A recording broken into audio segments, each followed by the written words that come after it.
Hello friends, welcome to film and history. आज हम आपको 80 के दशक में करोड़ों दिलों पर राज करने वाली हीरोइनों के बारे में बताने जा रहे हैं। तो चलिए शुरुआत करते हैं।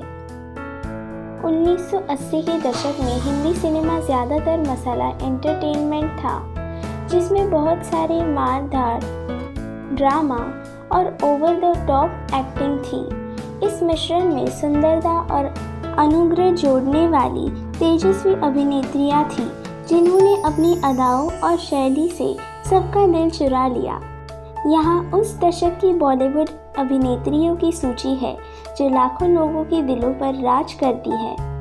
60 से 70 के दशक में कई फिल्मों में पुलिस वाले की भूमिका निभाने के लिए प्रसिद्ध अभिनेता जगदीश राज की बेटी अनीता राज ने प्रेम गीत में राज बब्बर के साथ अपनी शुरुआत की। इस फिल्म को जगजीत सिंह की हिट गज़ल होठों से छू लो तुम के लिए याद किया जाता है।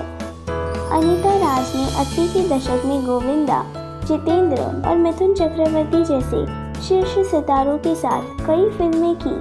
उन्हें आखिरी बार अनिल कपूर की टीवी सीरीज 24 में देखा गया था। बेताब में सनी देओल के साथ अमृता सिंह की शानदार शुरुआत के बाद मर्द, अमिताभ बच्चन के साथ साहिब और नाम जैसी ब्लॉकबस्टर फिल्में आई।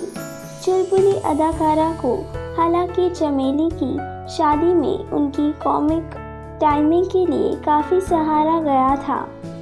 उन्होंने राजू बन गया जेंटलमैन और आईना में अपनी खलनायक की भूमिकाओं में सभी को चौंका दिया, जिसके लिए उन्होंने अपना एकमात्र फिल्मफेयर पुरस्कार जीता।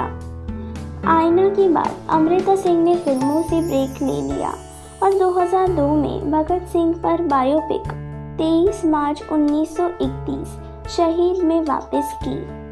उन्हें आखिरी बार 2 स्टेटस में अर्जुन कपूर की मां के रूप में देखा गया है। जया प्रदा को बॉलीवुड में निर्देशक के विश्वनाथ द्वारा सरगम 1979 में पेश किया गया था, जो सीरी सीरी मूवा की हिंदी रीमेक थी। उन्होंने अमिताभ बच्चन और जितेंद्र के साथ एक सफल टीम बनाई। उन्होंने अपनी तत्काल स्क्रीन प्रतिद्वंदी श्रीदेवी के साथ तोहफा सहित लगभग 1 दर्जन फिल्मों में अभिनय किया। 1994 में जया प्रदा ने राजनीति में प्रवेश किया और इसके संस्थापक एन.टी. रामाराव के नियंत्रण पर तेलुगु देशम पार्टी (टीडीपी) में शामिल हो गई। हालांकि पार्टी एन. चंद्रबाबू नायडू के साथ मतभेदों के बाद उन्होंने समाजवादी पार्टी में शामिल होने के लिए टीडीपी छोड़ दी। वह 2004 से 2014 तक रामपुर से सांसद रही। जुम्मा जुम्मा गर्ल किमी कटकर 80 के दशक की सबसे अच्छी अभिनेत्रियों में से एक थी। उन्होंने अर्धवयस्कर फिल्म टार्ज़न में हेमंत बिर्जी के साथ एक सनसनीखेज शुरुआत की। इसके बाद वर्दी, मर्द की जुबान, मेरा लहू, दरिया दिल, गैर कानून, जैसी करनी वैसी भरनी, शेर दिल और जुल्म की हुकूमत जैसी फिल्में आई। हालांकि अमिताभ बच्चन के साथ हम 1991 की फिल्म उनकी करियर की सबसे बड़ी ब्लॉकबस्टर साबित हुई। किमी काटकर की आखिरी फिल्म हुमला 1992 थी।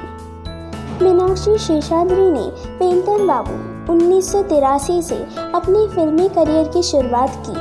हालांकि उन्हें 1983 में जैकी श्रॉफ के साथ सुभाष घई निर्देशित हीरो के साथ व्यापक सार्वजनिक पहचान मिली। इसके बाद मीनाक्षी शेषाद्री ने 80 के दशक में कई फिल्मों में काम किया, जिनमें मेरी जंग 1985, डकैत 1987, इनाम 10,000 1987, शहंशाह 1988, जुर्म 1990 और घायल 1990 शामिल है।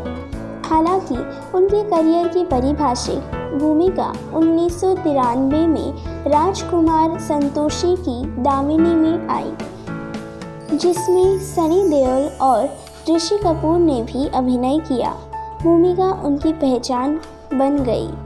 नीलम ने इल्ज़ाम 1986 में गोविंदा के साथ अभिनय की शुरुआत की। इसके बाद दोनों ने लव 86 1986, सिंदूर 1986, खुदगर्ज 1987, हत्या 1988 सहित कई ब्लॉकबस्टर फिल्मों में एक साथ काम किया।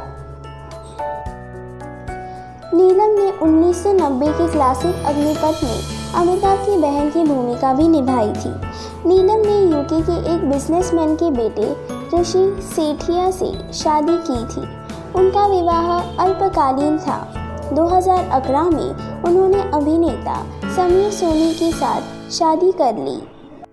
पद्मिनी कोल्हापुर ने सत्यम शिवम सुंदरम, इंसाफ का तराजू जैसी कुछ सबसे बड़ी हिट फिल्मों में बाल कलाकार के रूप में अपना करियर शुरू किया। उन्होंने 15 साल की उम्र से नासिर हुसैन की ज़माने को दिखाना है में ऋषि कपूर के साथ नायिका के रूप में शुरुआत की। इसके बाद राज कपूर ने 1982 में पद्मिनी कोल्हापुर को प्रेम रोग में लिया। इस फिल्म ने उन्हें फिल्म फेयर सर्वश्रेष्ठ अभिनेत्री का पुरस्कार दिलाया। उनकी कुछ हिट फिल्मों में वो 7 दिन, प्यार झुकता नहीं, विधाता शामिल है। पूनम ढिल्लों 80 के दशक में बॉलीवुड का सबसे क्यूट चेहरा थी। पूनम ढिल्लों ने लगभग 90 फिल्मों में काम किया है, जिनमें सोनी महिवाल, रेड रोज, तेरी कसम, ये वादा रहा, समंदर, रोमांस, कसम और सीता मगर शामिल है। वह गुजरे ज़माने के सुपरस्टार राजेश खन्ना के साथ 6 फिल्मों में नजर आई।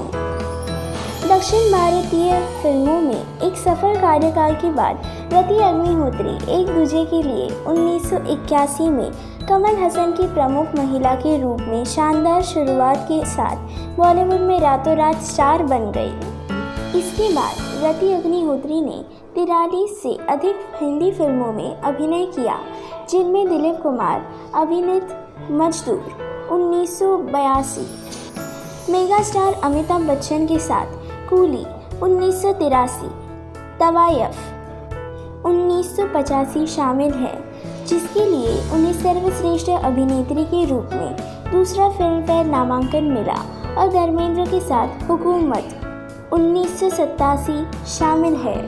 अगर फिल्म हिस्ट्री की ये जानकारी आपको अच्छी लगे तो प्लीज़ लाइक, शेयर और सब्सक्राइब करें। धन्यवाद।